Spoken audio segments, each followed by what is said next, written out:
Hi, my name is Ben, and I have a feeling you clicked on this video because you're trans and you want to start testosterone. Well, I'm here to tell you do not be afraid. Of course, you're scared. I was terrified. When you're a singer, your singing voice is a part of your identity. The idea of that going away is horrible. But trust me, it will be hard at first, but you will get there. Taking testosterone is not a death sentence to your voice. You absolutely can regain your voice and have vocal growth while on testosterone. Like I said, I'm Ben. I'm 27 years old. I'm about 5.5 years on T, and I graduated from the Boston Conservatory at Berkeley in 2021 with a BFA in musical theater. And I've studied voice and taken vocal lessons my entire life. So before I started taking testosterone, I did have a good foundation.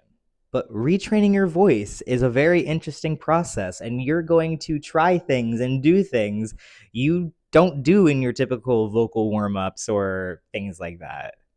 I don't want you to be afraid to try, which is why I'm making this video and I'm going to give you my big three, my main three tips on how to navigate your voice when it is lowering while you are taking testosterone. So, tip one, this is not rocket science. This is a tip for anybody that sings, but I have to watch out for my trans masculine people out there because I'm going to assume one of two things about you. Either one, you wear a binder, or two, you hunch your shoulders. For me, I did both.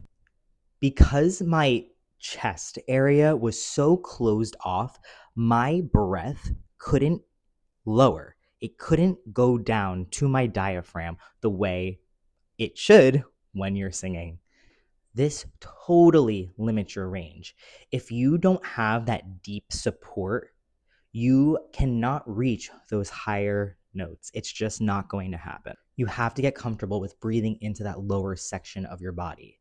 It may be uncomfortable to breathe into that section of your body. It may be one that you have not explored, but trust me, it is worth exploring. It's how you're going to anchor yourself while you're singing. When you do breathe from your diaphragm, from your abdomen, you will be able to have more chest resonance because it is supported from the bottom. If you are a musical theater student and you use sheet music, mark your breaths. I know your voice teacher probably says this and you have to do it and you don't follow it. Please follow it. It is a good way to train yourself to always be taking those deep breaths you need. I know I did not prioritize this, and I was always wondering why I was struggling once I got to the end of songs. If you are not taking your breath from the beginning of the song, you are not going to be able to make it to the end of the song, especially if you are wearing a binder. I am telling you. So practice those breathing exercises. You'll be happy you did.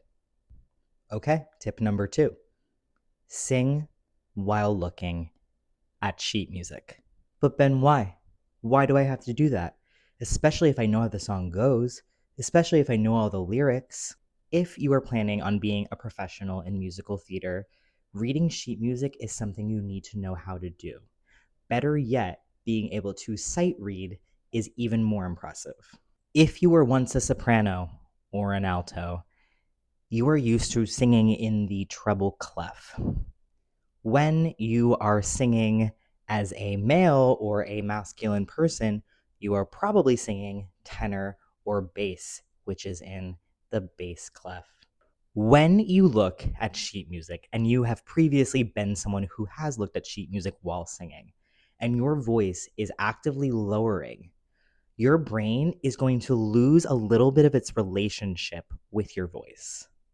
I would be trying to learn a song and I would be really struggling to follow the notes on the page because my voice no longer had the same relationship it had with the staff and with the notes and just how my voice feels as I navigate it in general. So, what I want you to do is choose a song that you know of, but you don't know super well and you want to learn. Get that song on Spotify or Apple Music or whatever you use, YouTube, whatever, and either print out the sheet music or use a songbook or have the sheet music up on an iPad and sing along with the track while looking at the sheet music. I did this to retrain my voice. Once I did this with my voice teacher my senior year of college while I was transitioning, I began to learn what singing as a tenor looked like and felt like. It's like you learned a language, but now you have to learn it like a little bit different. I'm sorry if this one sounds like homework, but trust me, you're going to be happy that you did it. And finally, step 3 is that you have to practice singing into your break and you need to find the proper resonance. If you want your voice to sound like that beautiful musical theater tenor, you need to be able to hit those notes that are a little harder to access. And they may not even be the highest notes. They are kind of in that middle to high range, right where your voice switches from chest to head. So, your mix. Finding my mix after I had started testosterone was the struggle. There were so many songs I wanted to sing that I couldn't because I just couldn't get a handle on where to place my sound. So, what I eventually ended up doing was I would choose a song, typically a harder song, maybe Waving Through a Window, something like that. And I would go somewhere where I wasn't afraid that someone was going to hear me. And I would sing right into the mix, right into that nasal resonance in the mask. And I'm going to be honest, it will sound bad at first. You will be cringing at yourself. When I was doing it, I felt like a baby bird, like cracking out of the egg and like screaming for my mom. Like I was making noises I did not know I was capable of making. But eventually, I understood the pathway I had to take to access my mix. You will start to understand how much breath you need, how much weight you're able to put in there, how loud you can start based on where you want to end the song. This is super, super important if you want to be a baritone or a tenor in musical theater. And those are my 3 tips that I think should get you started when you're singing on testosterone. So maybe try one of these, try all 3 of these, and let me know what you think. If you have any other questions about singing on testosterone, I would love to answer them. Please comment if you want me to touch on something else, or you can DM me on Instagram. My handle is at @BenElliott_, and you absolutely can access me there. I will respond to you. Any question that you have. If you found this video helpful, please like it. Please consider subscribing to me. It would really help me. And until next time, thank you so much for watching this video. I really hope it was helpful for you. And you got this. You got this.